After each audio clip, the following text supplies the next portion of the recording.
தப்பு பண்ணலாம், பிரச்சனை இல்லை. அந்த தப்பு பண்ணுறத சரி பண்ணிக்கணும், அது ஒன்று. பண்ண தப்பையே திரும்ப பண்ணக்கூடாது. இன்னைக்கு டே 191. இன்னைக்கு ஆல்மோஸ்ட் டே முடிய போகுது. இது காமனாக வந்துட்டு சொல்லிக்கிறேன். நம்ம ஒரு விஷயம் கற்றுக்கணும் அப்படின்னா மிஸ்டேக்ஸ் பண்ண தான் நம்ம கற்றுக்க முடியும். ஓகே, யாராக இருந்தாலுமே சரி மிஸ்டேக் பண்ணணும். பண்ணுனா தான் கற்றுக்க முடியும். எல்லாமே பர்ஃபெக்ட்னு அந்த பர்ஃபெக்ஷன் வர்றதுக்கு அந்த மிஸ்டேக்கு தான் வந்துட்டு ஒரு வே. ஓகே, என்ன ஒன்று, ஒரு சின்ன விஷயம்தான். தப்பு பண்ணலாம், பிரச்சனை இல்லை. அந்த தப்பு பண்ணுறத சரி பண்ணிக்கணும், அது ஒன்று. பண்ண தப்பையே திரும்ப பண்ணக்கூடாது. அது வந்துட்டு சரி 2வது டைமு எக்ஸ்கியூஸும் விட்டுக்கலாம்னு வச்சுங்களேன். 3வது டைமும் வந்துச்சு அப்படின்னா அது வந்துட்டு கவனக்குறைவு, எது வேணாலும் சொல்லிக்கலாம். அது மிஸ்டேக்னே சொல்ல முடியாது.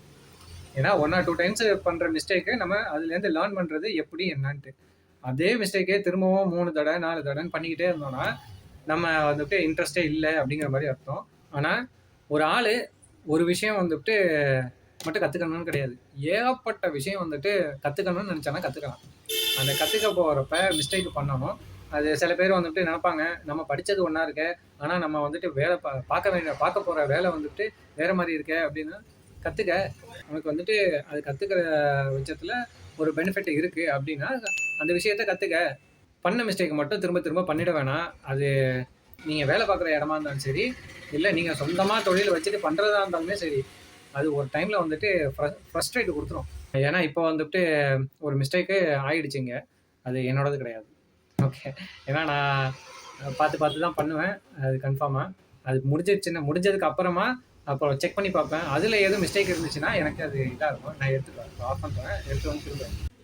இந்த ஃப்ரேமு ஒரு மிஸ்டேக் ஆகிடுச்சு, அதனால் எனக்கு திருப்தி இல்லை கொடுக்குறதுக்கும். ஃபுல்லாக ரிமூவ் பண்ணிவிட்டு திரும்பவும் வந்துட்டு எடுத்து ரெடி பண்ணணும்னு விட்டுருக்கேன். ஏன்னா நமக்கு திருப்தி இல்லாதப்ப எடுத்து இன்னொரு ஆளுக்கு கொடுக்கக்குள்ள ஒரு மாதிரியாக உறுத்திக்கிட்டே இருக்கும்.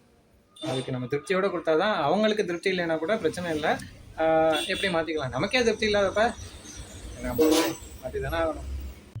இப்போது ஃப்ரேமை பக்கவாக ரெடி பண்ணியாச்சு, இந்த இருக்குது, பர்ஃபெக்டாக இருக்குது. ஓகே, இந்த இதில் கட் பண்ணுறதே வந்துட்டு சரியாக கட் பண்ணாமல் விட்டு வச்சுருக்குறாங்க. இந்த இது அது வளைவாக கட் பண்ணி ஒரு சைடில் மட்டும் ஸ்பேஸ் அதிகமாக வச்சு, ஒரு சைடில் ஸ்பேஸ் அதிகமாக வச்சு என்ன பண்ணுறது. ஓகே, 1 or 2 டைம்ஸ் இந்த மாதிரி தான் ஆகும். நம்ம அதுக்கு குறை சொல்லிக்கிட்டே இருக்கவும் முடியாது. நம்ம சரி பண்ணிக்கிட்டு நம்ம இறங்கி செய்ய வேண்டியது தான்.